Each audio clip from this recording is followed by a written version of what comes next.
jusqu'à 16h30 avec mon invité. Après le succès du livre-disque sur les fables de La Fontaine, Vincent Fernandel propose cette année un nouveau livre-disque également à destination du jeune public. Marcel Pagnol, lu par Vincent Fernandel, sorti chez Fleurus. 3 larges extraits de La gloire de mon père, Le château de ma mère et Le temps de secret, lu par Vincent, avec donc ce livre qui retrace également les histoires et aussi des illustrations de Gérald Gerlet. On en parle dans un instant, suivi une émission suivie de mon coup de cœur Jessie à 16h05. L'occasion comme toujours de découvrir alors nos invités sur Radio J. 15h, 16h30, Cyrielle Sarah Cohen. Bonjour Vincent Fernandel. Bonjour. Merci beaucoup d'être mon invité aujourd'hui pour découvrir bien sûr votre actualité autour de cet ouvrage Marcel Pagnol lu par Vincent Fernandel. Mais dans cette émission, on commence par le début, toujours le début, et on a envie de savoir qui vous êtes aussi au-delà bien sûr de ce que vous faites, même si je pense que les deux choses sont intimement liées. Mais d'abord, 3 mots pour vous décrire. Que diriez-vous ? Oh, voici une question intéressante. Écoutez, alors, j'ai envie de vous dire, le premier mot qui me vient, c'est mélancolique. D'accord. Car vous savez, les méridionaux ont une réputation d'être assez flamboyants, d'avoir une grande gueule et de raconter beaucoup d'histoires et de blagues. Mais en vérité, nous sommes de grands sensibles. Et je dirais même, en ce qui me concerne, un grand sentimental. Et c'est vrai que la mélancolie, je crois, est quelque chose d'extrêmement méridional. Et quand je dis méridional, ça couvre large, hein, c'est au-delà du bassin méditerranéen, n'est-ce pas ? La seconde, je dirais fidèle. Je suis fidèle parce que, alors je ne suis pas un chantre de vertu naturellement, hein, j'ai mes défauts comme tout le monde, mais pour moi la fidélité est une chose importante, c'est-à-dire que le lien humain, la parole donnée, la parole et les yeux dans les yeux, la main dans la main, qui valent mieux qu'un contrat. Également le fait de tenir ses engagements, même si parfois on peut se tromper en disant oui, mais une fois qu'on a dit oui, eh bien c'est notre problème. Si on s'est trompé, il faut quand même aller au bout.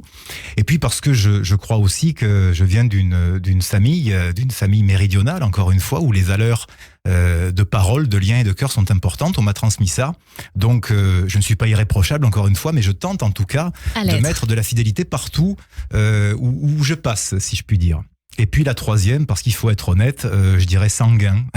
Voilà. Et ça va de pair, hein. Je crois que ça va avec le côté méridional. Je crois que là, je vous donne des qualificatifs qui effectivement sont tous intrinsèquement liés les uns avec les autres, n'est-ce pas ? Sanguin, parce que voulez-vous, je suis méridional, je suis aussi assez angoissé, et parce que le monde dans lequel nous vivons et dans lequel je vis, en tout cas dans mon prisme, me met parfois beaucoup en colère. Alors avec le temps, parce que j'ai 40 ans, il paraît que c'est la maturité, il paraît, hein, j'attends un petit peu toujours la grande révélation. Ça se calme un peu, mais c'est vrai que j'ai quand même une nature qui peut être assez volcanique, voilà.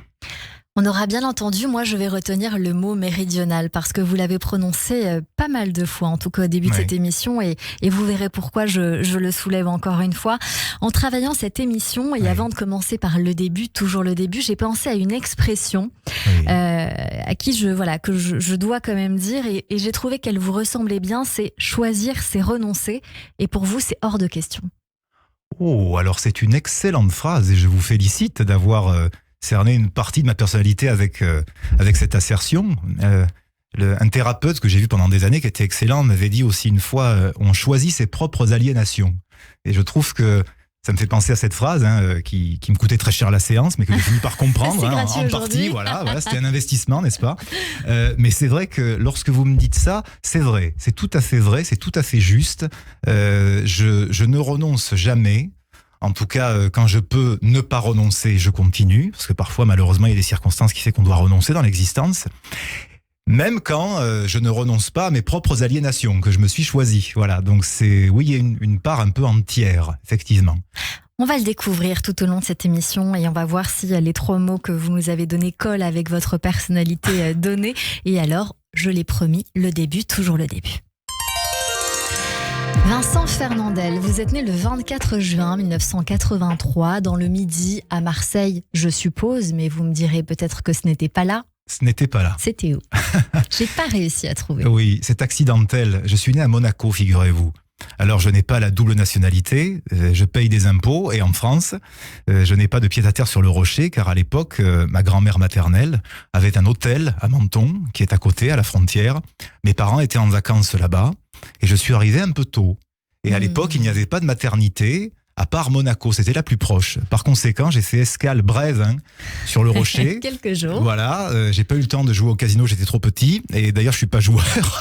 Et par conséquent, je suis revenu. Après, c'était un petit écart qu'à Marseille, on m'a pardonné très facilement. J'imagine bien. Et alors, vous êtes, on l'entend avec cet accent chantant, j'ai envie de dire, le petit-fils du célèbre acteur et humoriste Vincent Contandin. Fernand Contandin, vous avez dit Vincent. Fernand, vous voyez le lapsus, Contandin. Je ne peux pas m'auto-enfanter encore. Oui, on en est pas là. effet, mais ça aurait pu se transmettre, ce prénom-là, en tout cas. Mais pour le coup, c'est Fernand Contandin, connu comme Fernandel, mais également le fils du chanteur Franck Fernandel. Oui. Mais j'ai envie de dire quand même une petite césure que vous ressemblez davantage à Jean-Paul Belmondo. Est-ce qu'on vous l'a déjà dit, ça ? Écoutez, on me le dit très fréquemment. Alors, Je suis tout à fait flatté d'avoir à la fois un nom célèbre et la tête d'une autre personne célèbre. C'est pas tous les jours. Mais c'est vrai qu'on me dit très souvent Belmondo. Alors moi, j'en suis très flatté. Et ce que je dis souvent, c'est parce que c'est ce que je pense. Je suis le Jean-Paul Belmondo du Val-de-Marne, quoi. C'est-à-dire que c'est la version un peu plus bas de gamme que le vrai, naturellement. Parce que j'ai beaucoup d'admiration pour Belmondo. Et je ne me prends pas pour lui, heureusement. Vous pourriez en tout cas peut-être reprendre un rôle, mais je ne dis rien. Je reviens au début, bien évidemment, Vincent Fernandel. Aujourd'hui, avec le recul de la vie, quel genre d'enfance vous diriez que vous avez eu et dans quel cadre vous avez grandi ? Parce que je sais que vous l'avez beaucoup raconté. Oui, c'est une excellente question. Vous savez, moi j'ai eu une enfance, contrairement à ce qu'on pourrait penser, car mon père faisait le métier artistique, et ma maman, Corinne, qui d'ailleurs nous écoute et que j'embrasse, il faut toujours saluer sa maman, ce sont des choses qui se font encore, n'est-ce pas ? Et oui, et je dis la même chose, j'embrasse ma mère Corinne également. Elle s'appelle Corinne aussi. Eh bien, c'est la journée des Corinnes, c'est formidable. Voilà. J'ai grandi dans une famille absolument normale, en ce sens que mon père rentrait plus tard que les autres papas, parce qu'il faisait de la télévision et des concerts, mais il était là. De plus, ma mère venait d'une famille traditionnelle, donc j'ai eu une éducation, comme ma petite sœur Manon qui est arrivée plus tard, une éducation avec des parents structurés. Mais naturellement, pour être tout à fait honnête, malgré cette structure, je vivais quand même dans le bain du métier artistique, du show business. Et vous le savez, je suppose aussi bien que moi, c'est que c'est un milieu duquel il faut quand même se protéger, sauf que lorsqu'il y a des fuites, et dans la vie d'un homme, c'est-à-dire mon père qui faisait ce métier-là, des fuites, il y en avait beaucoup. Et quand je parle de fuites, ça veut dire que ce métier-là est quand même extrêmement lié aussi à une forme de passion et de personnalité. Mon père aimait ce métier. Et quand je dis des fuites, encore une fois, il n'y a rien de méprisant, il n'y a pas de jugement, mais c'est vrai qu'à un moment donné, voilà, le métier artistique s'invitait souvent à la maison, dans les conversations, dans les préoccupations. Et malgré le fait que j'ai été un enfant quand même assez protégé de tout ça, je vivais quand même dedans. Donc il y a cette espèce de dichotomie qui fait qu'à la fois j'ai eu une enfance tout à fait traditionnelle et à la fois qui ne pouvait pas, entre gros guillemets, être normale, car j'ai été bien traité, Dieu garde, qui ne pouvait pas être normale parce que mon père faisait le métier artistique. Voilà, tout simplement. Et évidemment, alors on pourrait se dire, je vais pas faire le malheureux, parce que je n'ai pas été malheureux, mes parents m'ont très bien traité. Ce qui a été plus difficile, c'est effectivement de résister à des assauts de l'extérieur, car vous savez, il y a beaucoup de gens qui effectivement sont gentils et voient les artistes comme des gens très bien, qui les aiment beaucoup. Et puis il y a aussi des jalousies, il y a aussi des mesquineries, il y a aussi même des actes qui sont beaucoup plus malveillants que ça encore. En plus de ça, ça se passait à Marseille, et même si j'adore Marseille, j'en parlais avec votre très sympathique directeur d'antenne, avec Emmanuel Rials, qui est également marseillais. C'est une ville qui a ce sortilège absolu qui fait que quand on l'adore, elle vous déteste, et quand on la déteste, elle vous adore. Donc la ville de Marseille, vivre là-bas, dans ces années 80-90, était assez compliqué lorsqu'on était du milieu artistique et quand on s'appelait Franck Fernandel, parfois. Voilà. Mais je rends grâce aujourd'hui à ma maman, qui, elle, s'est toujours fait forte de maintenir aussi, parce qu'elle a fait beaucoup, de maintenir le cadre de la famille. Et d'abord de la famille. Voilà, je parle peu de ma mère, c'est vrai, parce que elle a sa vie et je ne vais pas exposer les miens au métier que moi je fais. Mais puisque vous me posez cette question, si je veux être pleinement honnête, il faut rendre à Corinne ce qui est à Corinne. Voilà. C'est très bien dit. Vous n'avez pas connu votre grand-père ? Non, pas du tout. Puisque vous êtes né en 83 et qu'il est mort le 26 février 1971, pourtant vous l'avez raconté dans l'intimité dans un livre qui s'appelle Fernandel, mon grand-père, sorti en 2003 aux éditions Jean-Pierre Thélandier. Et donc, j'ai envie de savoir d'une part, qui était-il pour le monde, on le sait, mais qui était-il pour vous ? Et quelle influence Fernandel a-t-il eu sur votre construction et dans votre vie ? Celui qui a eu plus d'influence que Fernandel, c'est Fernand Contandin. c'est-à-dire l'homme de famille, mais l'homme tout court. Si vous voulez, moi, le rapport à mon grand-père, il a commencé assez jeune, assez tôt, parce que lorsque j'avais 3-4 ans, mon père était vedette de la chanson à l'époque, et par conséquent, à la télévision, parce que je suis d'une génération télévision, les années 80, c'était ça, je voyais mon père à la télévision dans les émissions de variété, et mon grand-père qui passait encore souvent dans les films. Sauf que le soir, lorsque mon père rentrait, il passait de la télévision à la maison, mais mon grand-père, lui, lorsqu'on éteignait le poste, il ne rentrait pas à la maison. Et ça, dans mon esprit d'enfant, ça créait une grande confusion. Je ne comprenais pas comment quelqu'un ne pouvait plus être de cette dimension, de cette terre, alors que moi, j'y avais accès et que je le voyais bouger et parler. Et ça, je crois que ça fait partie de mes tout premiers souvenirs d'enfance, cette confusion-là. Et je crois que c'est ça qui fait aussi que je suis resté un adulte mélancolique et parfois même très enfantin, simplement parce que je n'ai jamais vraiment compris, malgré l'âge et les nombreuses séances de thérapie dans lesquelles j'ai investi un argent qui m'aurait permis d'acheter du terrain en Floride, peut-être, je ne sais pas. On n'est pas excessif dans le Midi, vous avez vu dans les expressions. Je vois bien. Mais je n'ai toujours pas en fait saisi vraiment au fond de moi comment il était possible que la disparition concrète d'êtres nous prive de leur présence. Voilà, ça c'est quelque chose que je n'ai toujours pas percé, que je n'ai toujours pas compris. Et d'ailleurs, c'est une inclinaison d'esprit qui influence énormément d'ailleurs mes goûts aussi bien cinématographiques et littéraires, car je suis quand même un être terrien, je le dis très souvent, je suis un basique, c'est-à-dire que je suis un vrai méridional, avec tout ce que ça comporte, et puis aussi un homme basique, comme les autres, avec ses colères, ses coups de cœur, etc. Mais à la fois, j'ai une part, alors je ne dirais pas élevée, parce que ce serait me faire un grand honneur, mais en tout cas qui tend vers une élévation qui n'est pas forcément de cette dimension-là. Voilà, donc si vous voulez, je suis toujours un petit peu partagé et éventré entre la terre et le ciel. Sauf que la position médiane entre ces deux-là, je la trouve assez difficilement. C'est pour ça que j'ai un caractère très soupolé, et comme le dit Ventura dans Garde à vue, le film de Claude Miller, il paraît que je suis très chiant. Non, moi je vous trouve pas chiant du tout, Vincent Fernandel. Ce que vous nous dites, c'est très intéressant. Ce que j'ai envie de retenir, c'est que le souvenir, que la trace du souvenir de quelqu'un que vous n'avez pas connu, avec la sensation de l'avoir toujours à la maison. Absolument. C'est une manière de nous dire que Fernandel était très très ancré dans les murs, dans votre vie, et que par la même occasion, vous avez essayé de vous construire avec lui, mais sans lui. C'est tout à fait ça, c'est-à-dire que j'ai été en présence d'un étranger qui était toujours là, et aujourd'hui encore. Et d'ailleurs, vous savez, c'est une grande chance, parce qu'il y avait quand même aussi mon père, qui lui me parlait beaucoup de mon grand-père, mais de l'homme privé, pas de l'homme public. Et c'est une grande chance parce que je crois que c'est important de savoir d'où l'on vient, et d'avoir des traces de ses précédents, de ses ancêtres, qu'ils s'appellent Fernandel, ou Durand ou qui Dupont. d'autre, nous sommes d'accord. Moi, l'énorme chance que j'ai, c'est que j'ai la voix et l'image de mon grand-père. J'ai aussi celle de mon père. C'est-à-dire que ce sont des gens qui ne peuvent de toute façon pas disparaître de ma sphère intérieure, puisque déjà on m'en a parlé, on a créé du lien avec tous ces ancêtres, et aussi que j'ai des choses à ma disposition pour les retrouver. Voilà. Et je suis toujours très chagriné, ça fait partie des choses qui me chagrinent beaucoup, lorsque des gens parlent du fait qu'ils n'ont pas de traces de leurs racines, de leur identité, qu'ils se sentent orphelins ou apatrides. Je crois qu'il n'y a rien de pire dans l'existence. Parce qu'aujourd'hui, on veut nous faire croire sur beaucoup de plans que l'être humain est une forme de génération spontanée qui n'a pas besoin de racines et de repères dans les temps qui nous ont précédés.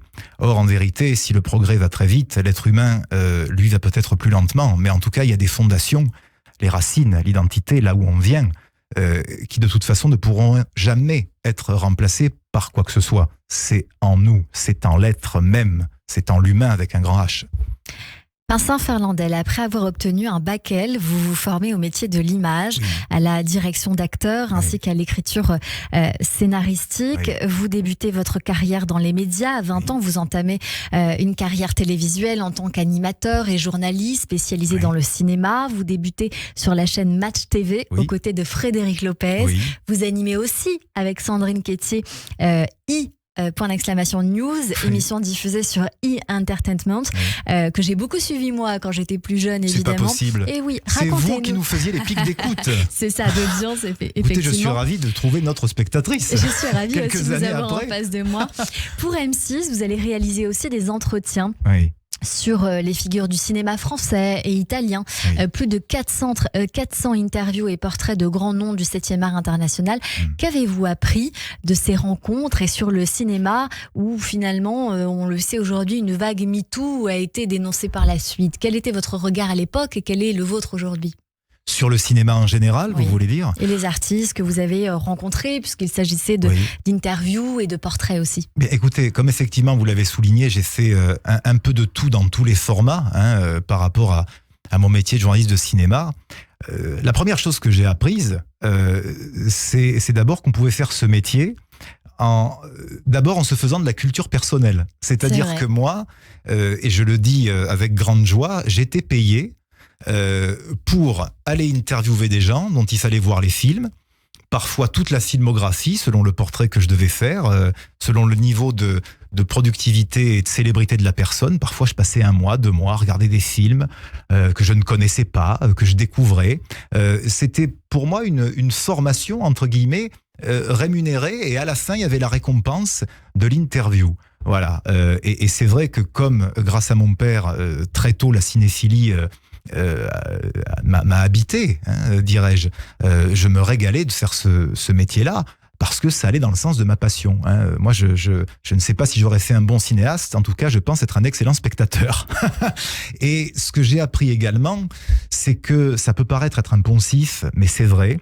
Les plus grands, la plupart du temps, sont les plus humbles et les plus sympathiques. Et je suis tellement d'accord voilà. avec vous. Et si je veux être encore plus franc, car avec vous, nous pouvons l'être, n'est-ce pas, vu que c'est une discussion et pas un débat, j'ai été extrêmement déçu la plupart du temps par les acteurs ou les metteurs en scène français, dont on dirait qu'ils ont inventé la poudre alors qu'ils ne savent même pas où aller ranger dans le placard. Les Italiens m'ont impressionné également, les Dino Risi, les Giuliano Montaldo, toute cette grande garde du cinéma italien, qui ont cette trivialité à fleur de peau et cette profondeur à la fois. Ils sont exceptionnels à interviewer. Et puis les Américains. Ah, les Américains. Souvent, on me dit, Vincent, tu es pro-américain. Moi, je ne suis pas pro-américain.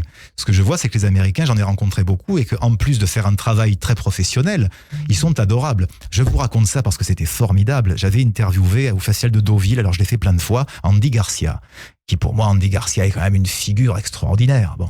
Et j'étais devant l'hôtel de Normandie, je crois, à Deauville, et je vois arriver de loin, je me suis dit, c'est lui, un brun avec un costume à vannes, le cigare au bout des lèvres, magnifique, qui traverse la pelouse. Moi, je suis pas fan et je suis pas impressionné par la célébrité. Andy Garcia m'impressionnait de par ses compositions, naturellement, pas uniquement son nom. Et il arrive, et il me dit, bonjour, en américain, naturellement, il me dit, bonjour, je suis Andy Garcia. Comme si je ne savais pas qui il était. Et je lui ai dit, moi c'est Vincent. Il m'a dit, mais c'est formidable. Alors allons-y. Voilà, ça c'est la grande classe. C'est peut-être ça, Vincent Fernandel, qui vous a donné envie de vous former à la direction d'acteurs. Je ne sais pas, vous allez nous le dire, ainsi qu'à l'écriture de scénarios, puisque vous allez quitter la télévision pour le théâtre. Oui. Pourquoi vous faites ce choix ? Vous savez, je vais vous dire, quand j'étais à la télévision, en Match TV, j'avais 2 solutions. J'avais 20 ans, où je continuais dans les médias, où je me disais, et c'est ce que j'ai fait d'ailleurs, tu as 20 ans, tu as encore du temps d'études, il faut te faire un bagage.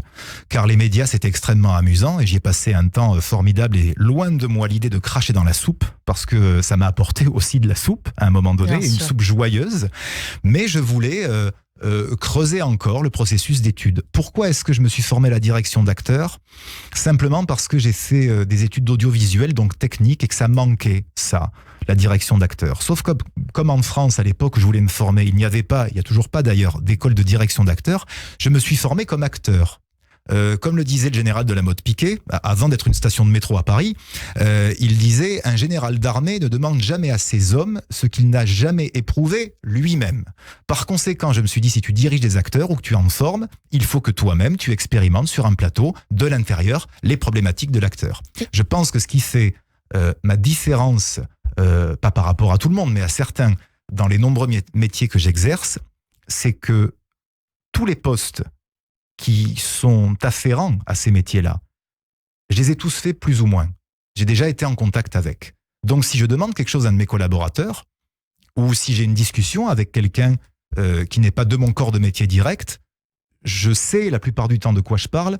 Et c'est surtout, et ça m'arrange, on ne peut pas m'avoir à chaque fois. Et vous avez la légitimité de pouvoir le faire et c'est très important. Exactement. À partir de 2010, vous vous consacrez alors au théâtre pendant plus de 10 ans en tant que professeur d'art dramatique. Vous fondez en 2017 les ateliers Vincent Fernandel, un lieu dédié à la formation pluridisciplinaire du comédien. Vous coécrivez, vous mettez en scène 2 pièces avec l'actrice Elisa Ollier, Anna attend l'amour en 2019, mais aussi Mona. Et puis, vous décidez d'écrire avec le journaliste sportif Yann Borswick, vous signez Au cœur de la fougère, livre sous forme de road trip sur la Nouvelle-Zélande. On va voir, il y a beaucoup de choses très différentes dans votre parcours.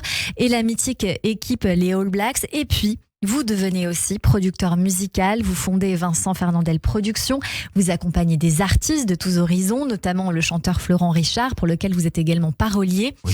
Et vous êtes passionné par les mots et la transmission, que ce soit en tant que journaliste, que ce soit en tant que metteur en scène ou auteur, parolier. Vous êtes passionné par les mots, la transmission. C'est vrai. Vous placez votre métier de conteur pour la jeunesse d'ailleurs au cœur de vos activités parce que c'est aussi au cœur la transmission avec la jeunesse. Pourquoi ? Parce que toute votre enfance, on vous a aussi raconté des histoires, Vincent Fernandel. Mais complètement. C'est-à-dire que il faut pas toujours chercher des raisons psychanalytiques profondes ou chercher midi à 14h. Moi, je suis né dans une famille et dans une région où le cœur de tout ça, la confluence de tout ça, ce sont des histoires. Voilà. Et j'ai baigné là-dedans toute mon enfance. Par conséquent, si j'avais eu une famille plus taiseuse peut-être, ou si je venais d'un contexte plus discret, peut-être que j'aurais fait autre chose, mais peut-être aussi aurais-je fait la même chose. Vous savez, c'est ça qui est important, c'est que moi, avant tout, avant d'être artisan, parce que artiste, bon, je ne sais pas si je mérite le titre ou pas, c'est encore une autre histoire de sémantique. Mais en tout cas, en tant qu'artisan des métiers du spectacle et du divertissement, je suis d'abord et avant tout un public. Avant tout, c'est-à-dire que moi, je me régale à regarder des films, à lire des livres, à écouter de la musique. Je suis d'abord un passionné, je dirais pas un consommateur, parce que le mot est pas joli, mais en tout cas un buveur, un jouisseur d'art. D'abord, c'est pour ça que la passion ne vient pas tant de ce que je me vois faire, parce que je dois vous avouer que m'entendre raconter ou m'entendre parler n'est pas pour moi une passion qui me ferait me lever à 3h du matin pour en redemander encore. Mais par contre, voir les autres jouer, écouter les mots des autres, qu'ils les chantent ou qu'ils les disent, et parfois en faire un peu partie de temps en temps, c'est formidable. Parce que je suis un public. D'abord. Vous êtes un public et donc vous faites ce que vous aimez.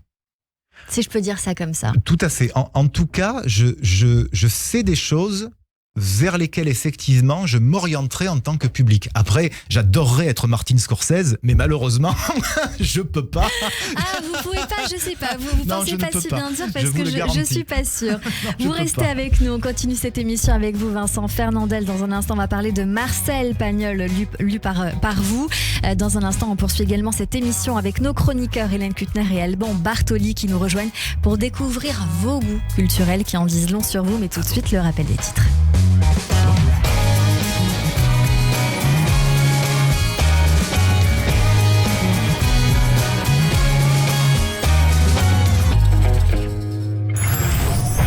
h 16h30, Cyrielle Sarah Cohen. Radio J.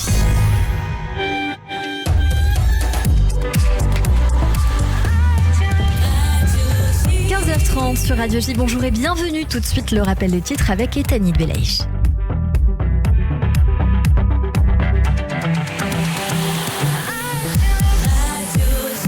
Bonjour Etanit.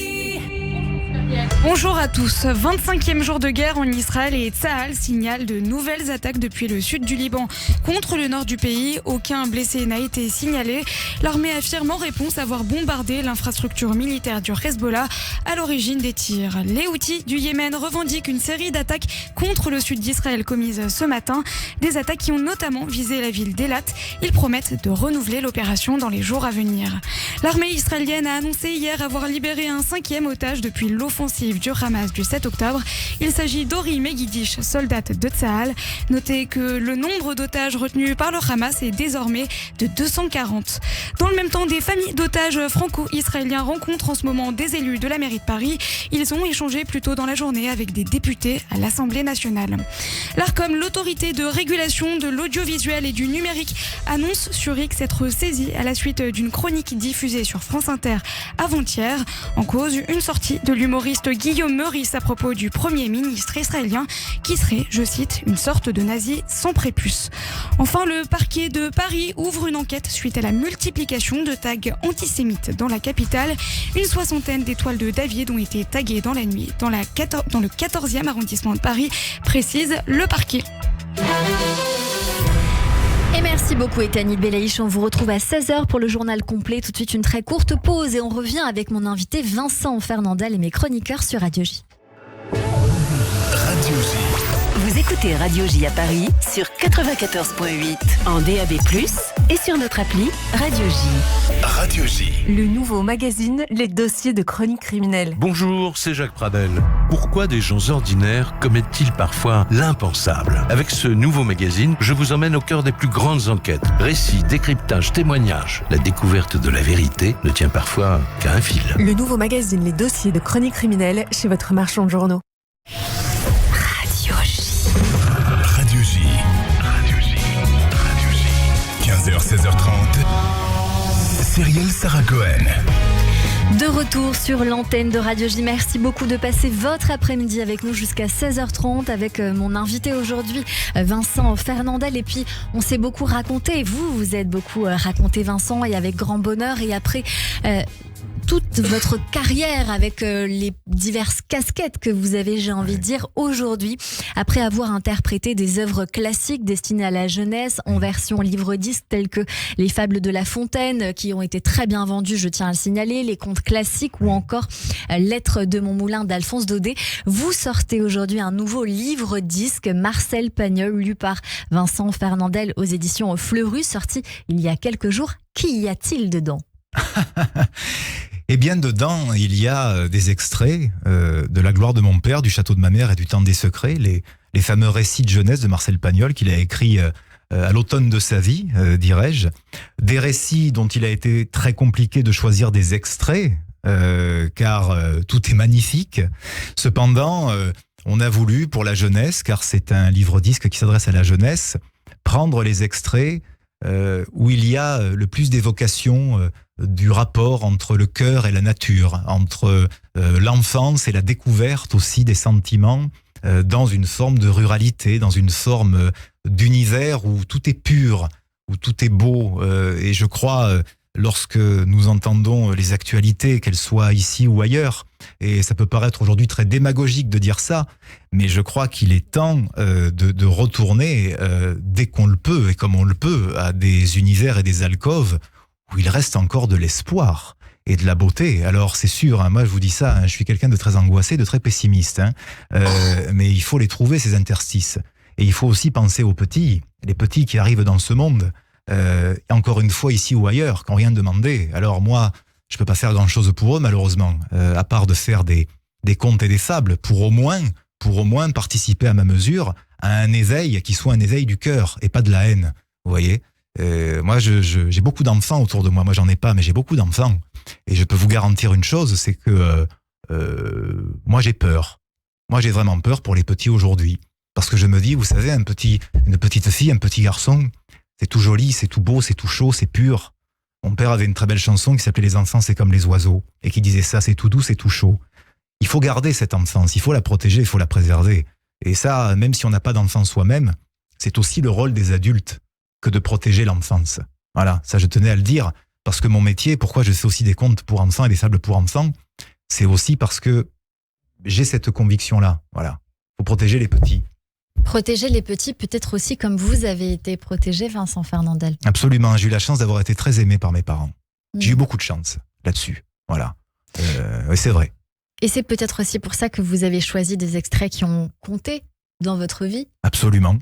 Alors après, il faut rendre aussi à César ce qui est à César, en l'occurrence à l'éditeur ce qui est à l'éditeur. C'est l'éditeur qui a aussi fait une sélection, hein, parce que vous Vous savez comme moi qu'il y a des gens dans des bureaux qui savent exactement quel extrait va plaire ou ne pas plaire. Bon, alors moi j'ai mis mon grain de sel aussi, parce que comme je vous ai dit tout à l'heure, à un moment donné j'aime bien aussi avoir un peu la main sur les choses, c'est normal. Je ne fais pas que de me pointer en studio pour dire alors qu'est-ce qui se passe aujourd'hui, n'est-ce pas ? Mais c'est vrai que la sélection a été aussi très bien faite. Après, j'ai la chance également, et ça toujours grâce à Nicolas Pagnol qui me fait confiance, d'avoir enregistré en septembre. C'est un peu une exclusivité que je vous donne. Ça fait un petit peu, je vous annonçais le sauvetage du monde, mais c'est pas ça. En septembre, j'ai eu la chance d'enregistrer l'intégralité des textes de Jean de Florette et Manon Dessources qui sortiront en livre audio chez Audiolib en 2024. Alors là, je me suis régalé aussi différemment. Là, c'est pour toute la famille, pour les adultes aussi. Et là, c'est l'intégralité des textes. Dites-vous que les 2 romans, ils font 19 heures. Je me demande bien qui sera assez fada, comme on dit par chez moi, pour écouter Vincent Fernandel pendant 19 heures. Bien que je lise du Pagnol, on est d'accord. Mais figurez-vous que ça marche très bien. Les livres audio fonctionnent extrêmement bien. Mais c'est ce que j'ai appris. Vous savez, moi je suis un vieux ringard, on m'apprend des trucs que tout le monde sait depuis 10 ans. Vous savez, quand ça existe, c'est qu'il y a le public. Il paraît. Voilà. Donc on va écouter les extraits. Marcel Pagnol, lu par Vincent Fernandel.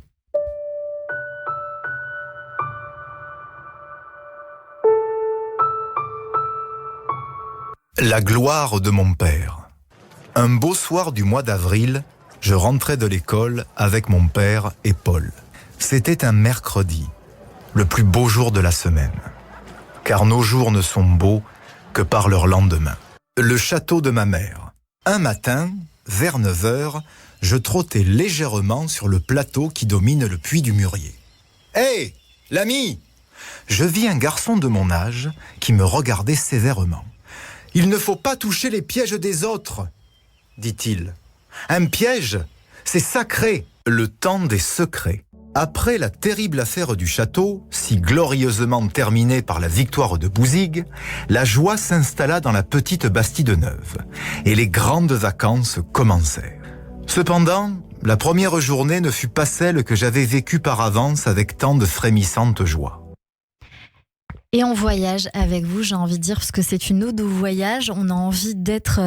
moi, j'entends les cigales, forcément, quand je vous écoute. Je revois ces souvenirs d'enfance avec ces films avec lesquels j'ai grandi. Et je me dis que les auditeurs, c'est certainement la même chose, puisque là, pour le coup, on privilégie la voix. Vincent Fernandel, il y a une très belle préface de Nicolas Pagnol. Oui.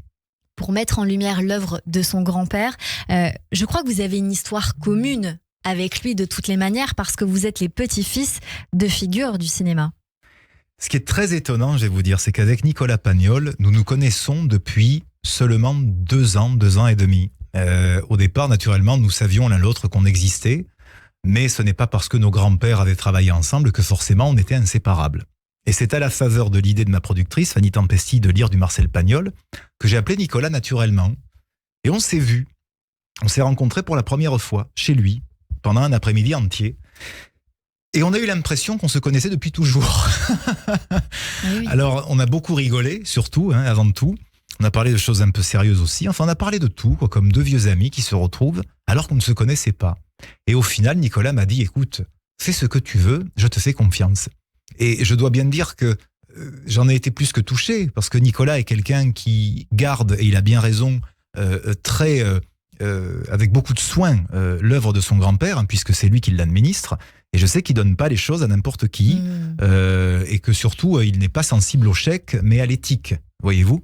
Ce qui fait que avec Nicolas on s'est retrouvés autour de ce projet-là, et on se parle pas uniquement pour la promotion ou pour le travail, on se parle régulièrement tous les 2-3 jours. Là, je vais vous faire une confidence.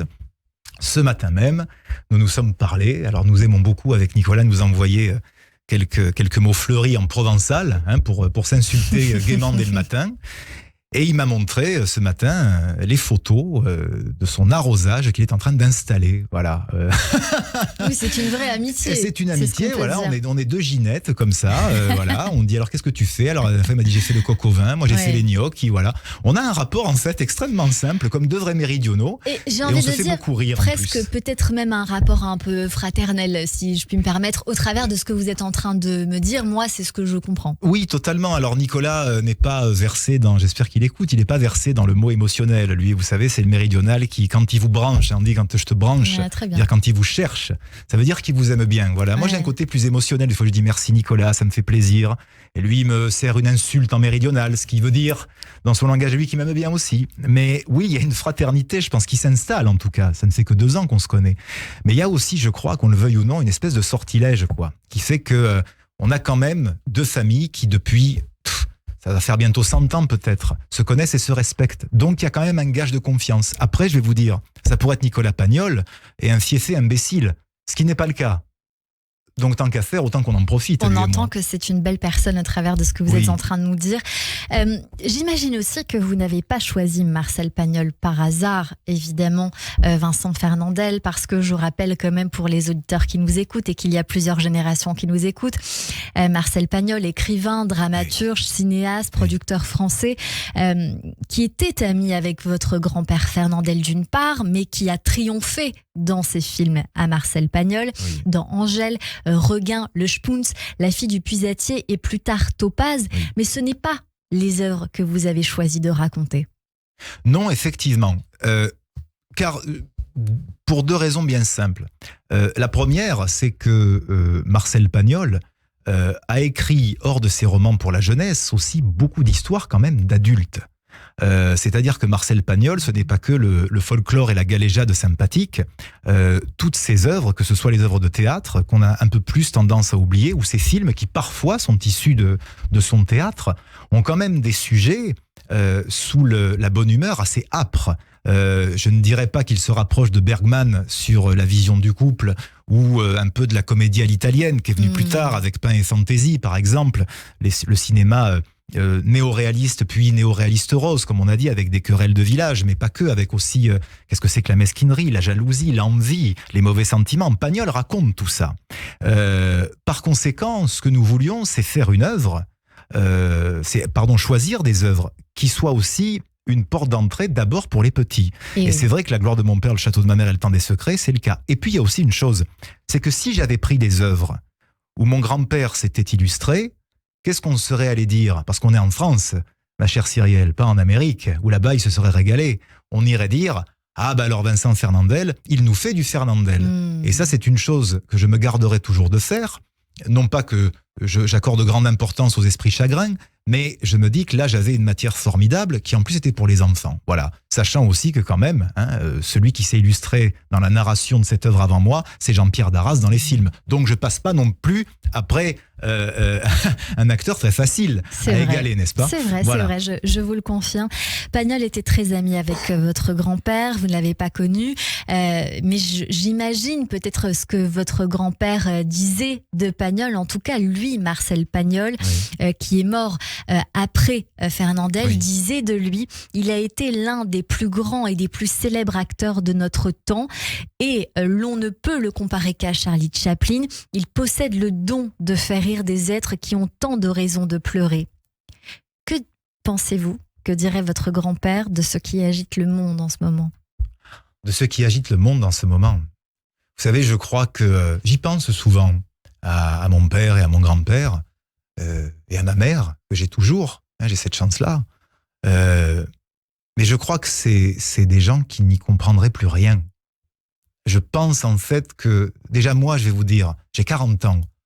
Le monde dans lequel je vis, je ne le comprends pas. Et la plupart du temps, je n'y adhère pas non plus.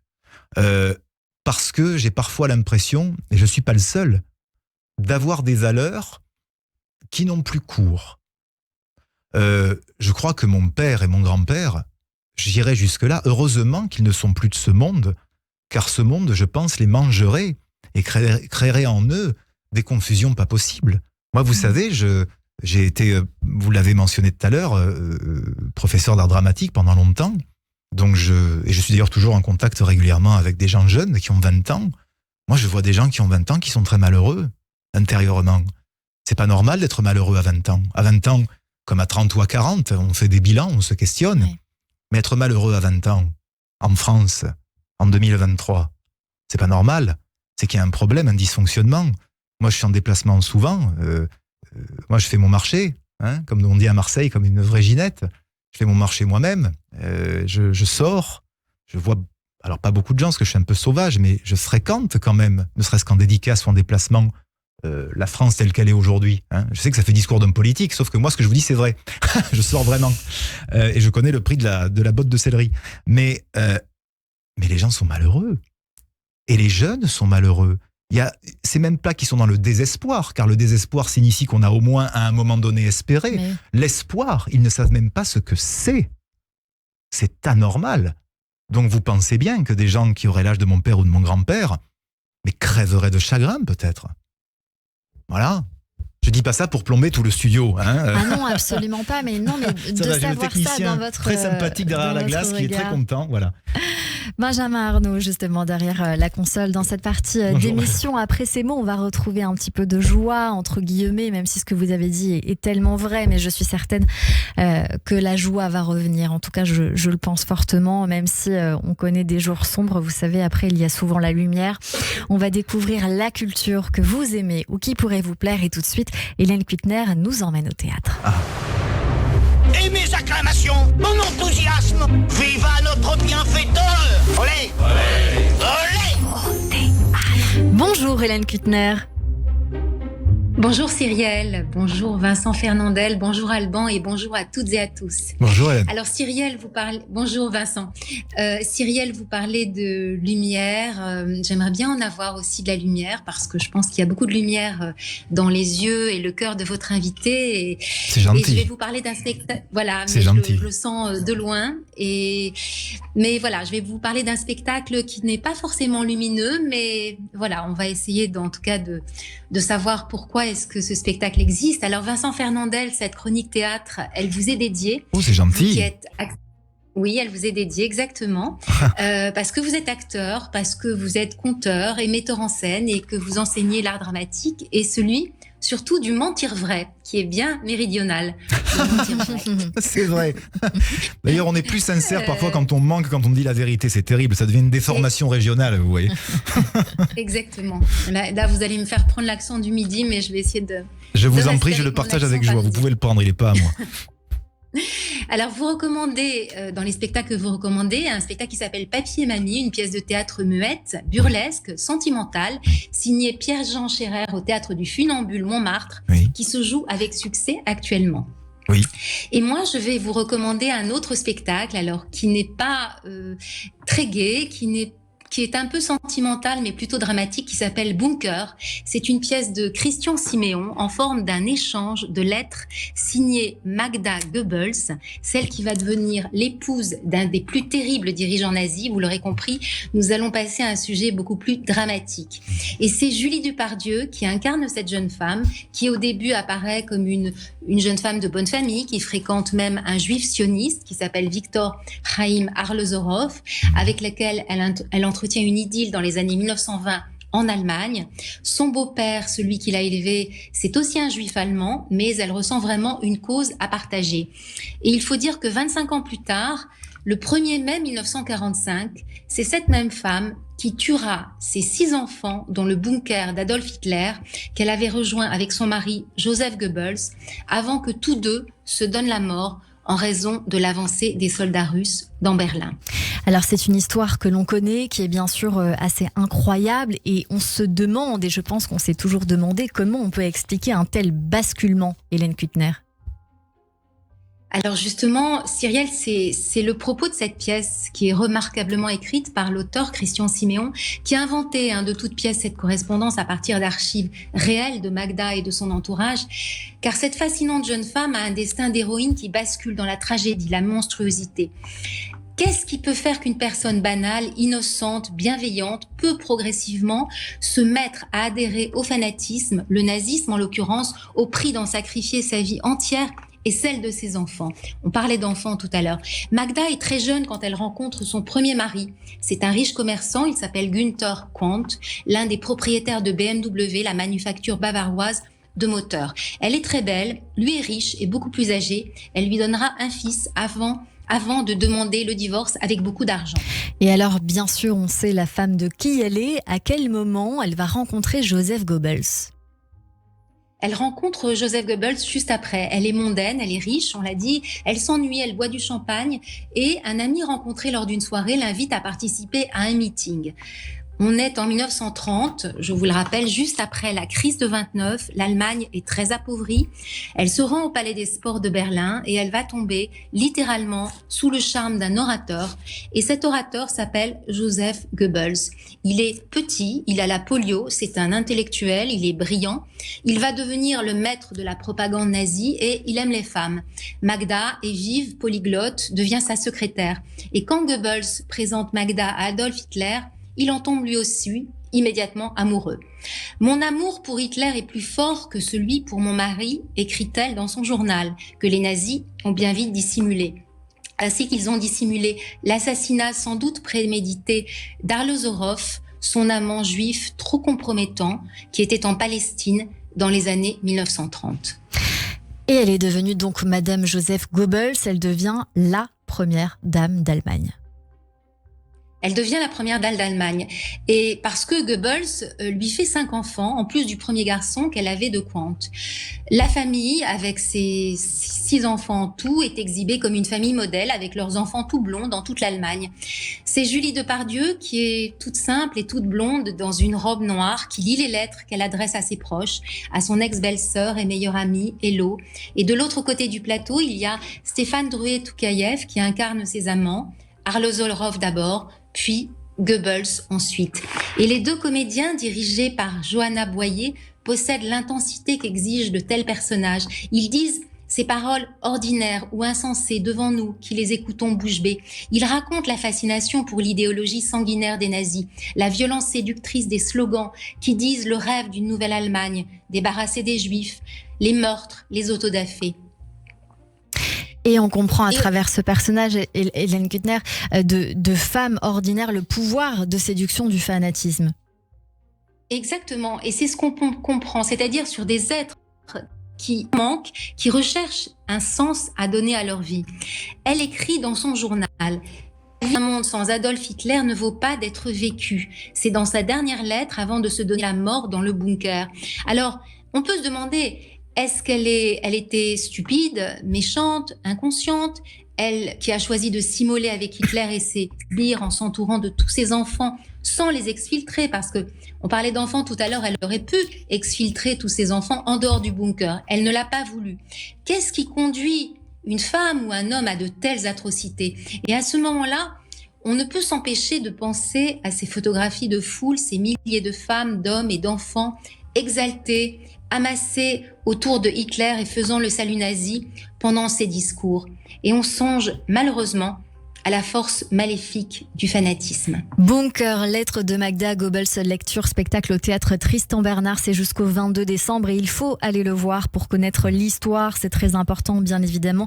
Même dans son atrocité, on a toujours bien sûr des choses qu'il faut absolument aller voir pour connaître et savoir ce par quoi le peuple juif notamment est passé. Merci beaucoup Hélène Kuttner, je rajoute qu'on peut lire vos articles sur le théâtre, notamment sur Artistique Réseau. Merci beaucoup.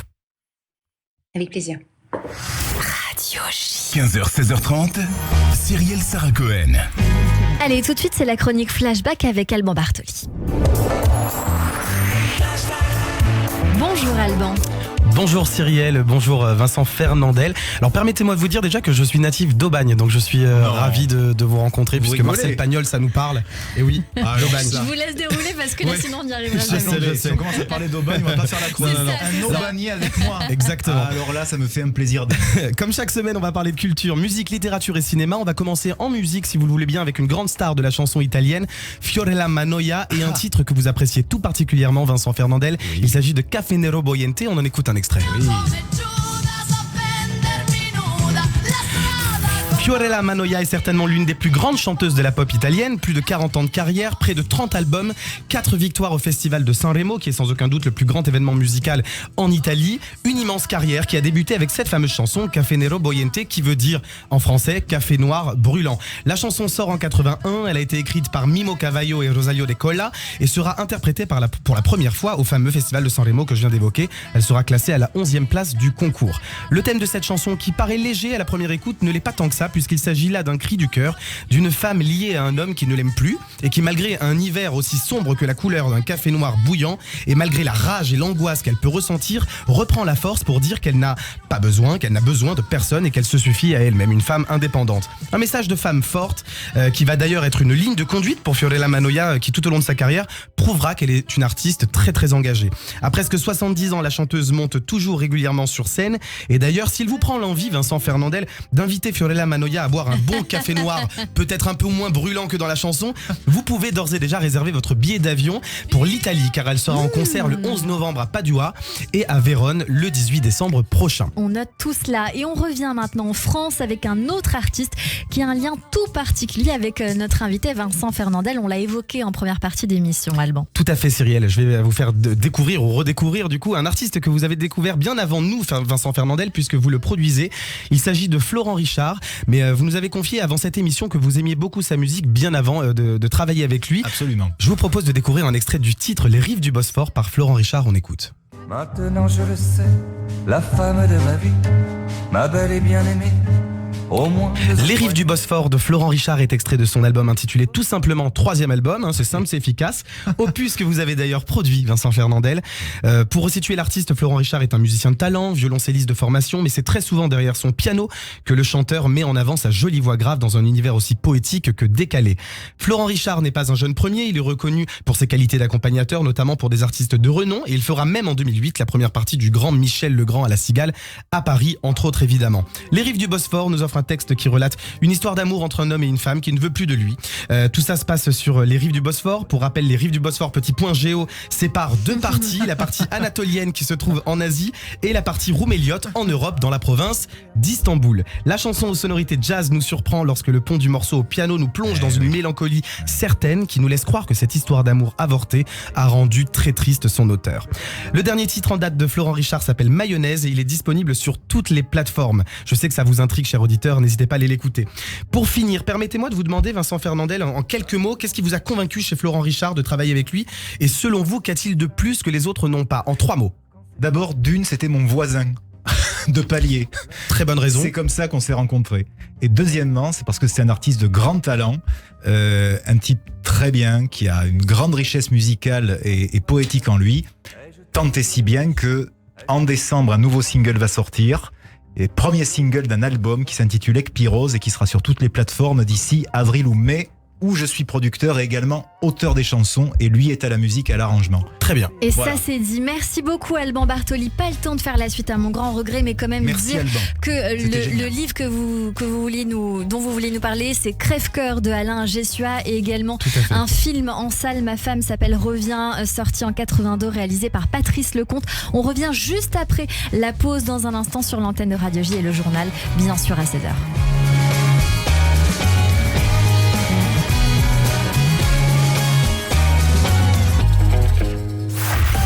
Radio J. Bonjour. Le 6-9, Ilana Ferradian. Retrouvez-moi tous les matins avec mes chroniqueurs et mes invités. De 6h à 9h, au menu, politique en Israël, politique en France, mais aussi culture, société, santé, judaïsme, histoire. C'est tous les matins, de 6h à 9h sur Radio J. Ce sont nos enfants qui se battent pour défendre la Terre Sainte, Eretz Israël. Aujourd'hui, nous sommes attaqués. Nous devons nous battre pour gagner. Il n'y a pas d'autre alternative. Nos soldats sont au front, ils ont besoin de vous. Adressez vos dons à 100% La Royale, BP 17 75 921, Paris CEDEX 19. 100% La Royale, 100% La Royale. 06 09 44 31 25. 06 09 44 31 25.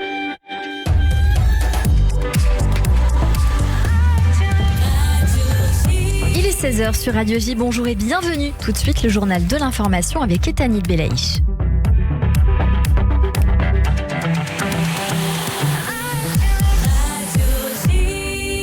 Bonjour Etanit. Bonjour Cyrielle, bonjour à tous. 25e jour de guerre en Israël et l'alerte à la roquette a retenti à Ashdod et dans les villes du sud proches de la bande de Gaza. C'était vers 15h20. Le Magen David Adom signale au moins 4 blessés, dont un grave.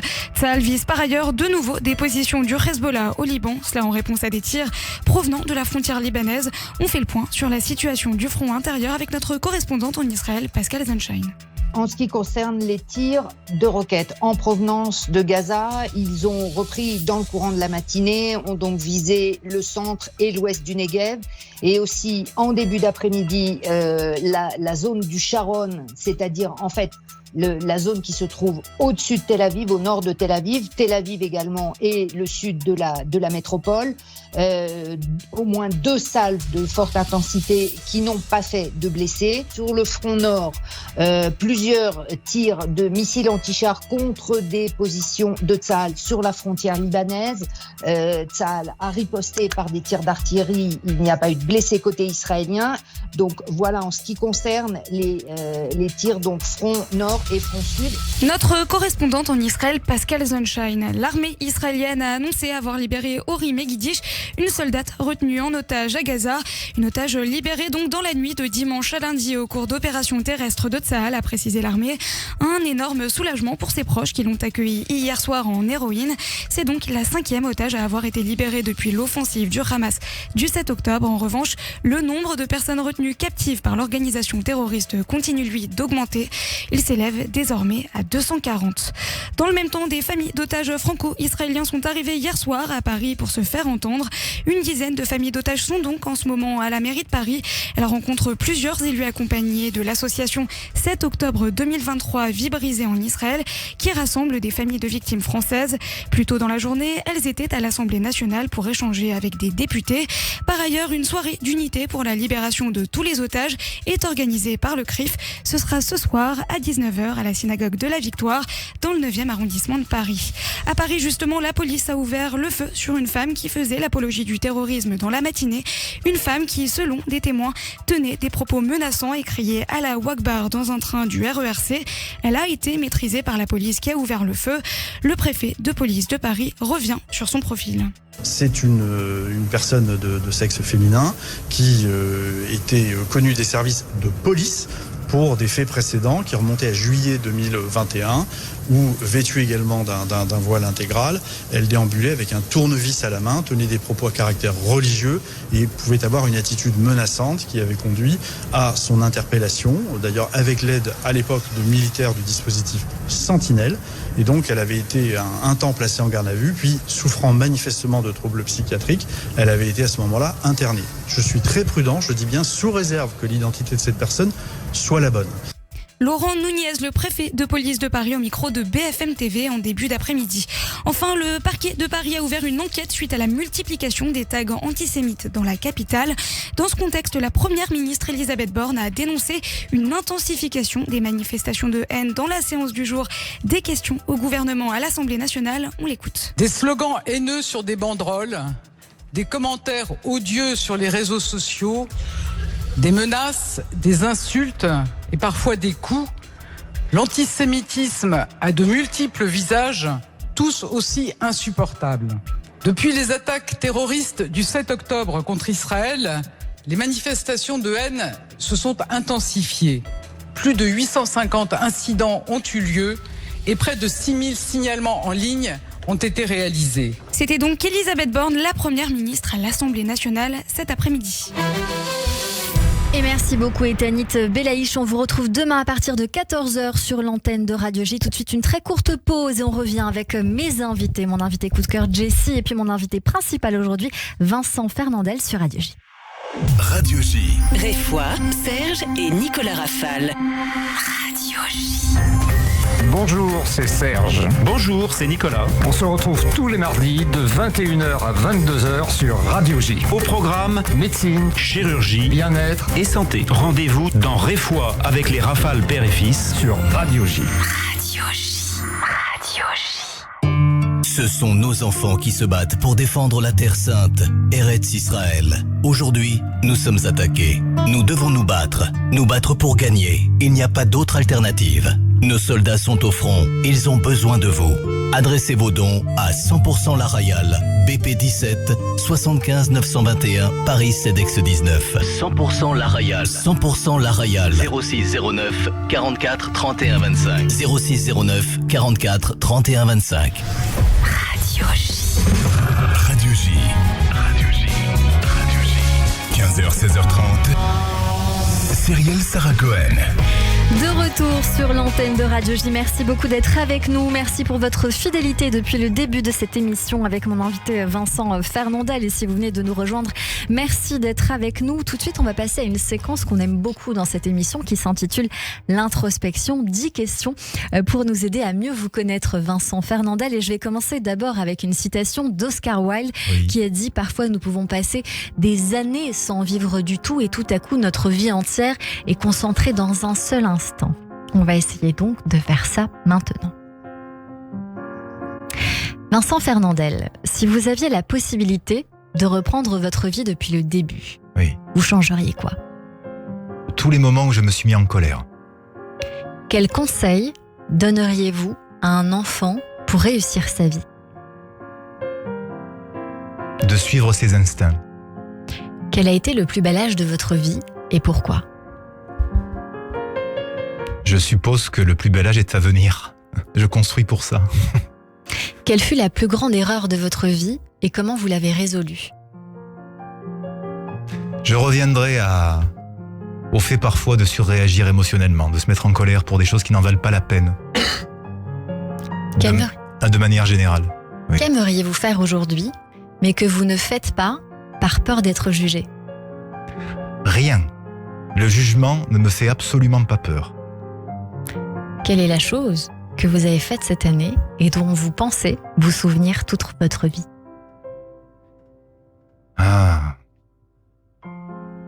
Vous savez, je me souviens tellement, je ne suis pas hypermnésique, mais il y a tellement de choses qui me marquent. Moi, je dirais que ce qui me marque, c'est le regard et l'enthousiasme des petits. Voilà, des enfants. Voilà, ça, je ne peux pas donner le détail des choses, que ça reste privé. Mais c'est le regard des petits sur le monde et quand je suis là pour les intercepter, voilà. Ça, c'est joli. Si je vous parle d'amour, cela résonne comme quelque chose de souffrant ou de vivant ? Aimer, c'est forcément souffrir. Quand on aime beaucoup, on souffre forcément. Ça, Bergman le dit dans tous ses films. J'ai mis du temps à le comprendre, que c'était vrai, que c'était pas de la fiction. Oui, mais aimer pour être synthétique. Beaucoup aimer, c'est beaucoup souffrir. On ne peut pas avoir l'un sans l'autre. Vous êtes une des premières personnes à m'avoir donné ce que j'estime être la bonne réponse. Je me permets de vous le dire. Ah bon ?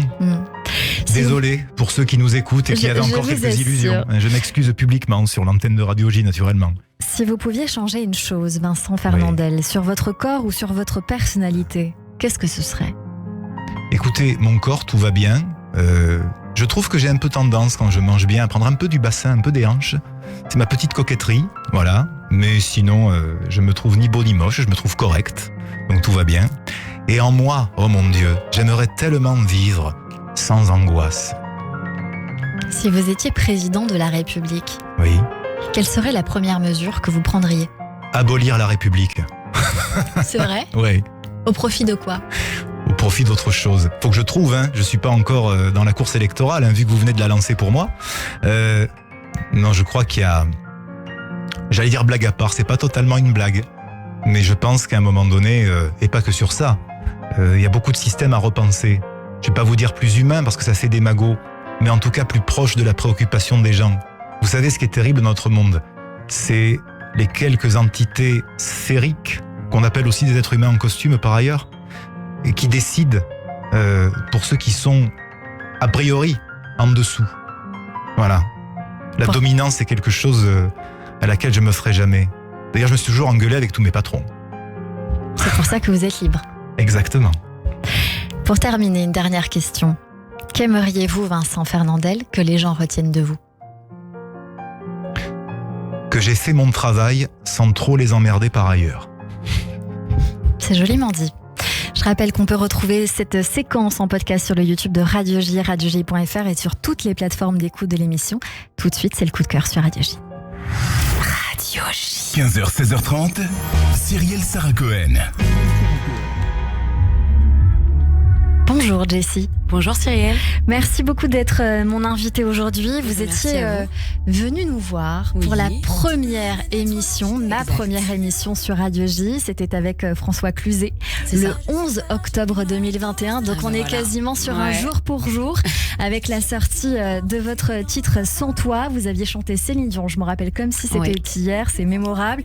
On peut retrouver ce titre sur Spotify, YouTube Music et Deezer que nous sommes en train d'écouter sur l'antenne de Radio J. C'est votre premier single, un titre très pop, j'ai envie de dire, avec des sonorités des années 80. C'est ce que vous avez voulu mettre dedans? Oui, bah, c'est un petit peu les influences que j'ai en ce moment, c'est un petit peu ce que j'écoute, donc j'ai voulu me rapprocher de ce que j'aime, et c'est vraiment un titre qui me tenait beaucoup à cœur, donc je voulais vraiment qu'il me représente bien et qu'il soit avec les sonorités que j'aime.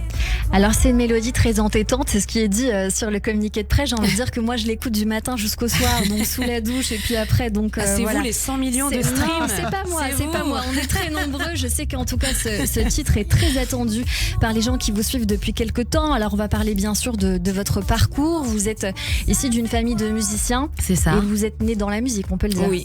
Toujours grandi dans la musique, famille de musiciens, de mon grand-père jusqu'à mon oncle qui est un grand guitariste qui travaille avec beaucoup d'artistes. On voit sur pas mal de plateaux télé d'ailleurs. Exact. Mes parents avaient un orchestre quand j'étais plus jeune, dans lequel j'ai fait mes premiers pas, et je continue d'ailleurs dans cette lancée puisque je fais moi-même beaucoup de soirées événementielles, de choses comme ça, toujours.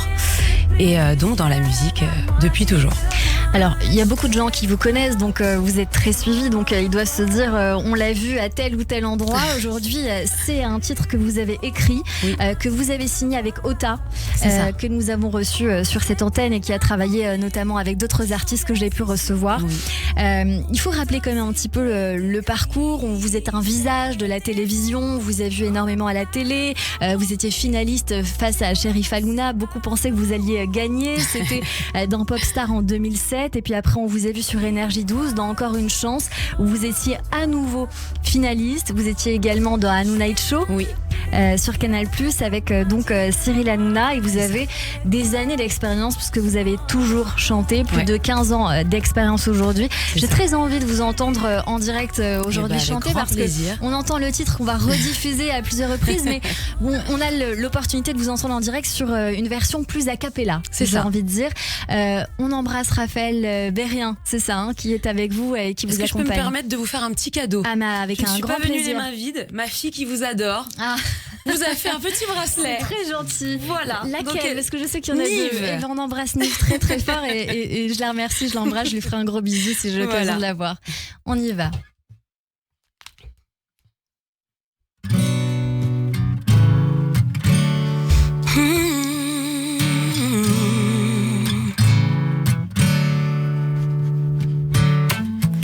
Tout me ramène à toi, je t'aime et j'y peux rien.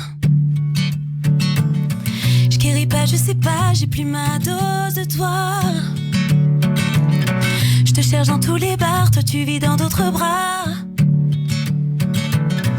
Y'a plus aucun endroit qui me fait pas penser à toi. Et j'ai beau me dire que c'était rien, qu'on finira par oublier. Je reprends mon cœur, reprends le tien. Même si je veux pas te voir avancer, je fais quoi sans toi? Je suis rien de plus que la moitié de moi. Je fais quoi sans toi? Je fais rien, je lutte pour une moitié de toi.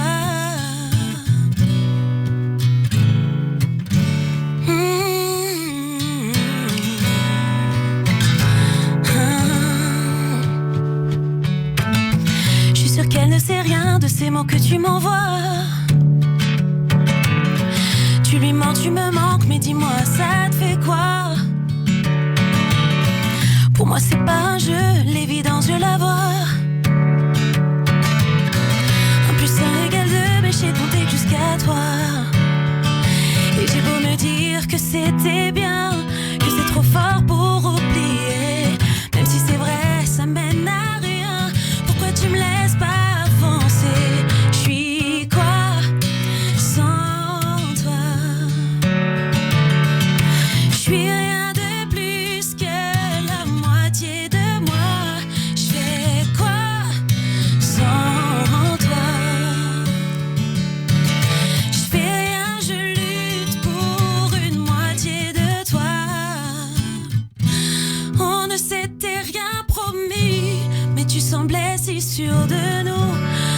eu tort, c'était écrit. C'était fou, en amour pas de compromis. Pour toi je vais renoncer à nous. Je suis quoi sans toi? Je suis rien de plus que la moitié de moi. Et je fais quoi sans toi? Je fais rien, je lutte pour une moitié de toi. Je suis rien sans toi. Je suis à la rue, moi je crie sur tous les toits que je vis pas sans toi. Je veux rien, je veux juste guérir avant toi. Magnifique, Jessie sur l'antenne de Radio J avec ce nouveau single Sans toi sur l'antenne de Radio J. C'est une exclusivité que Oui, nous je suis avons. très émue parce que c'est la première fois que je la chante en live. Et que vous l'écoutez sans doute à la radio, Aussi. parce qu'on est en train de diffuser le donc titre. voilà. Petite émotion. Je me permets d'ajouter que Et avec plaisir. l'exercice du live ne manque jamais. Oui. C'est-à-dire que soit c'est comme le funambule, hein, où on est sur la corde, ou on est par terre. C'est ça. Et c'est vrai que c'est très impressionnant de voir qu'il y a encore des artistes, aussi bien le musicien que la chanteuse, qui sont en place et juste. Ça change, vous voyez. Merci Et beaucoup. encore une fois, voilà quelque chose que le progrès ne pourra pas changer. On peut trafiquer les voix quand on écoute sur les ordinateurs. C'est Par sûr. contre, en live, je peux vous garantir, Ça ne peut mesdames, pas messieurs, mentir. qu'on a des vrais êtres humains qui jouent vraiment. Et je tiens à Ce dire sont que eux. c'est pas toujours évident aussi de chanter quand on est assis. Ah et oui. c'est vrai que dans cette émission, voilà, c'est un tour de force des artistes que nous recevons et en tout cas de Jessie aujourd'hui. Merci, merci beaucoup. Jessie, c'est donc la promesse d'un EP qui va sortir, j'espère, en tout cas dans les J'espère. prochaines semaines, prochains Dans les mois. prochains mois, plus, mais c'est en cours, donc ça sort bientôt, j'espère. Ça sort bientôt. Je peaufine. On entend les paroles de cette chanson que chacun évidemment peut s'approprier avec l'être aimé, Bien l'être sûr. qui nous manque. Qu'est-ce que vous avez eu envie de dire, vous, en tout cas, dans ce titre? Bah après, c'est vraiment très personnel, mais bon voilà, moi quand j'aime, quand je suis amoureuse et que malheureusement ça vient à se finir, je me sens moi comme la moitié de moi-même, surtout quand on quitte quelqu'un qu'on aime encore, c'est toujours difficile de continuer. Et voilà, c'est un peu le message que j'avais envie de transmettre, et j'ai reçu pas mal de messages de gens qui ont écouté le titre et qui m'ont dit waouh, ça fait vraiment écho à mon histoire et tout, et ça me touche beaucoup parce que ouais, je voulais une chanson quand même simple, mais en même temps avec un joli texte, mais si ça parle aux gens, c'est pour moi j'ai tout gagné. Jessie, on va venir vous suivre sur les réseaux sociaux. Avec plaisir. Alors qu'est-ce qu'on tape sur Spotify, YouTube, Instagram, Eh ben, le Jessie nom complet? Amseli. Jessie Amseli. Partout pareil. A-M-S-E-L-I. Voilà, pour les gens qui Jessie veulent vous rejoindre. Jessie 2-S-I-E. Merci beaucoup d'avoir été Merci, notre invité Cyrielle. coup de cœur sur Merci l'antenne de beaucoup. Radio J. Et je tiens à dire que vous êtes salué par des interprètes, enfin plutôt des artistes qui vous aiment énormément, d'Amir à Amel Bent en passant par Slimane, qui vous félicite à chaque fois pour votre voix, votre originalité, votre émotion et la performance dans des covers que l'on peut également retrouver. Et je félicite aussi votre medley sur des artistes que l'on a entendus, mais aussi un très joli medley sur Walt Disney. Ah, et j'espère merci vous beaucoup. voir au doublage, parce que je sais que ça fait Oui. partie de votre parcours aussi, doubler peut-être et être peut-être même la bande originale d'un nouveau dessin animé Pixar avec ou que grand sais-je, c'est ce plaisir. qu'on vous souhaite. Merci En attendant, beaucoup. longue vie au prochain album qui arrive et à ce titre Sans toi, Merci. qu'on peut réécouter sur l'antenne de Radio J. Merci d'avoir été notre coup de beaucoup, cœur. Cyrielle, merci. Je suis rien de plus que la moitié de moi. Et je fais quoi sans toi? Je fais rien, je lutte pour une moitié de toi. Et tout de suite, c'est le portrait sur Radio J. Radio J. 15h, 16h30, Cyrielle Sarah Cohen. Radio J. Radio J. Le portrait psychologique. Comme toujours, à la fin de cette émission, Vincent Fernandel, on s'est dit bien sûr beaucoup de choses. On a échangé, on a parlé, on s'est confié. Si je puis me permettre, Cyrielle, vous avez le talent de faire dire certaines choses. Et je dis pas ça pour vous flagorner encore une fois, mais autant que je vous le dise publiquement, je vous l'ai dit tout à l'heure à la pause, vous savez, un peu comme ces gens comme Philippe Bouvard, par exemple, dans les grandes années de la télévision, avaient ce don de faire parler les gens. Et d'ailleurs, mon père, qui était souvent reçu chez Bouvard fut un temps, disait quand on a en face de soi quelqu'un d'intelligent, on paraît moins bête. Donc je me permets de vous donner cette phrase. Voilà, c'était un grand bonheur d'avoir quelqu'un justement qui nous fait parler. Vous êtes très forte, vous êtes très forte. Je vous remercie beaucoup. Plus sauvage habituellement tout de même. Écoutez, je vous remercie en tout cas pour ce gage de confiance et je vous remets dans les mains de quelqu'un d'autre maintenant puisque c'est Sandy Boulanger qui est quelqu'un un peu capé dans l'exercice, qui vous a écouté longuement et qui va rédiger un petit peu comme une synthétique de ce qu'on s'est dit, une synthèse. Ah oui, vous avez écouté toute l'émission. Oui, attentivement. Bonjour Sandy Boulanger. Bonjour Cyrielle, bonjour Vincent, bonjour Jessie. Oui, je vous ai écouté avec attention tout ce que vous avez dit et tout ce que vous n'avez pas dit, tout ce qui se voit de vous, tout ce qu'on sent de vous, parce que vous êtes un personnage haut en couleur. Alors on reprend toujours les 3 mots de Cyrielle parce que c'est comme ça que on arrive dans cette émission et on voit si à la fin on a bien retrouvé ce que vous aviez partagé. Donc il y avait... Vous souvenez-vous ? Mélancolique. Oui. Si je ne dis pas de bêtises. C'est ça. Oui. Fidèle et sanguin. Et sanguin. Ça, je ne peux pas l'oublier, malheureusement. Non, nous non plus. Alors, bien sûr, on commence toujours par l'enfance, c'est la base, le début propre à Cyrielle. Une enfance, avez-vous dit, dans le show business, où on devrait pouvoir se protéger, où on devrait pouvoir résister aux assauts qui viennent de l'extérieur. Et vous avez dit, du coup, une belle pensée à votre mère, qui a maintenu le cadre de la famille. Et on sent à travers ça que ça demande quand même aussi une sacrée poigne, parfois aussi un sacré caractère, de faire des choix, de renoncer à ce que vous n'aimez pas, mais ce qu'elle a certainement pu faire. Et en vous entendant, on s'est dit qu'il y avait quelque chose de l'ordre aussi d'un remerciement sincère. Absolument. Parce que quand quelqu'un de soi, à côté de soi, fait ce genre de choses, ça nous permet de pas le faire. C'est vrai. Je dois même dire que, puisque là on est dans la confidence, allons-y. C'est depuis assez récemment que j'ai vraiment compris à quel point ma mère avait compté dans la structuration ferme et parfois discrète qu'elle a tenté d'apporter dans ce monde des gens du spectacle. Voilà. Et ça, c'est le rôle des enfants, non ? On se rend compte que très tardivement que les parents sont fabuleux. Oui, malheureusement pour les parents. C'est pour ça que j'ai pas d'enfant, je suis pas patient. Moi, s'il faut que j'attende 70 balais pour que mon gosse me dise « j'ai compris », je dirais « ça fait 30 ans, c'est trop tard ». Moi, je suis déjà passé à autre chose, tu comprends ? Voilà. Hein. Mais oui, puis derrière votre humour, on sent bien que vous êtes quelqu'un de sensible, de mélancolique, donc on l'a bien entendu. Vous avez dit que vous tenez vos engagements de ceux des gens qui sont nés du bassin méditerranéen, avec une force de vie volcanique. Vous avez partagé cette phrase qui vous étiez très intime, choisir ses propres aliénations. Vous ne renoncez pas facilement, voire pas, mais quand même, vous avez quand même aussi une intelligence suffisante pour pouvoir quand même arrêter quand il faut, je crois. Vous savez, c'est gentil, mais parfois je me dis, qu'est-ce que tu es couillon. Il vous reste quand même encore un peu de chemin à faire, non ? Vous n'allez pas être parfait tout de suite. On va essayer de réduire la couillonnade, n'est-ce pas ? Vincent, vous mettez des formes dans vos mots, des structures poétiques pour vous dire votre vie, vos proches, vos émotions, beaucoup, et merci d'avoir partagé tout ça avec nous. Vous êtes mélancolique et enfantin, je crois que vous avez une cruelle candeur. C'est vrai. Malheureusement, je dis malheureusement parce que parfois je me fais avoir par moi-même, c'est-à-dire que des fois je suis un mur absolu, et je sais que dans le travail parfois on dit « Ouh là là, est-ce qu'on va lui dire ça ou pas, ou on attend demain, voire après-demain ?» Et d'un autre côté parfois... Je suis pas le ravi de la crèche, mais c'est vrai qu'il y a une candeur, oui, c'est vrai, c'est vrai. Une cruelle candeur, mais de vivre. Vous avez une philosophie de vie basique et haute, semble-t-il, entre ciel et terre, avez-vous dit parfois.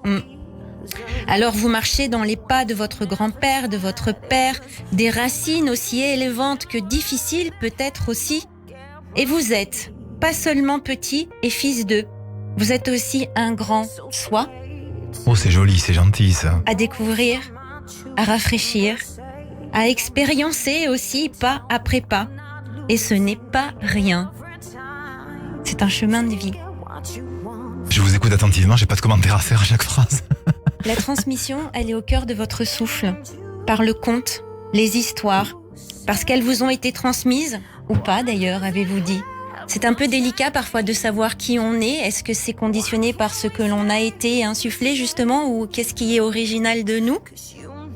Alors j'ai envie de vous dire que votre identité, elle se construit, on l'entend, entre vos racines et vos ailes. Racine et Corneille ? C'était une petite blague que je voulais vous faire. Oui, mais alors en plus, j'adore Racine, c'est un de mes auteurs préférés, donc vous tombez pile en plus. Bah écoutez, Voilà. souvent quand même ça m'arrive. Hein. Non, mais là, depuis tout à l'heure, c'est un sans faute. Hein. Et c'est êtes gratuit en plus. généreux. Alors que Oui, j'ai c'est payé pendant des gratuit. années tout de même. C'est ça, pour aller il venir. fallait venir ici. Ah là là là là. On entend quand même dans vos mots chantés que c'est pour enchanter des mots. Vous racontez, vous partagez, vous sublimez. Et ça, Vincent, ce sont de beaux outils d'alchimiste des émotions. Oh, eh bien. Vous aimeriez effacer des moments de colère. Et pour vous, le plus bel âge, il est à venir. Vous y travaillez pour ça. Alors, on a envie de vous dire, et j'ai envie de vous dire, Vincent, mais allez-y, vivez grand encore.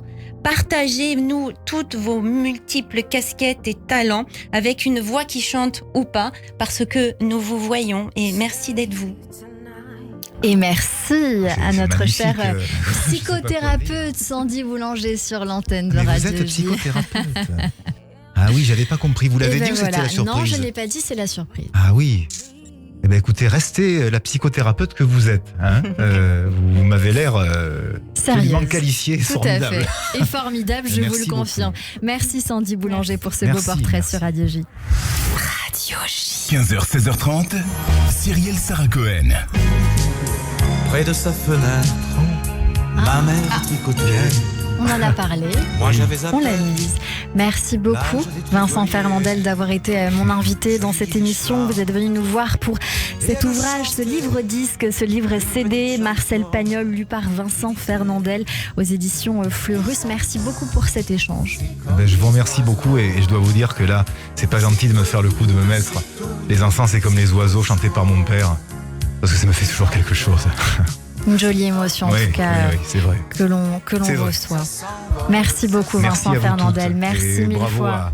Et bravo à l'artiste qui nous a rejoints. Et merci à Jessie d'avoir été mon coup de cœur du jour sur l'antenne de Radio J. À retrouver Jessie Amseli sur les réseaux sociaux, Spotify, Deezer, YouTube, etc. À la réalisation audio et vidéo, Benjamin Arnaud aujourd'hui. Réécoutez cette émission sur radioj.fr, YouTube et toutes les plateformes de streaming. Merci à toutes et à tous de nous avoir suivis et rendez-vous demain pour une nouvelle émission dès 15h avec Géraldine Danon qui est la réalisatrice de son film Flo sur Florence Artaud au cinéma en salle demain. Merci beaucoup. Belle journée à tous sur Radio J.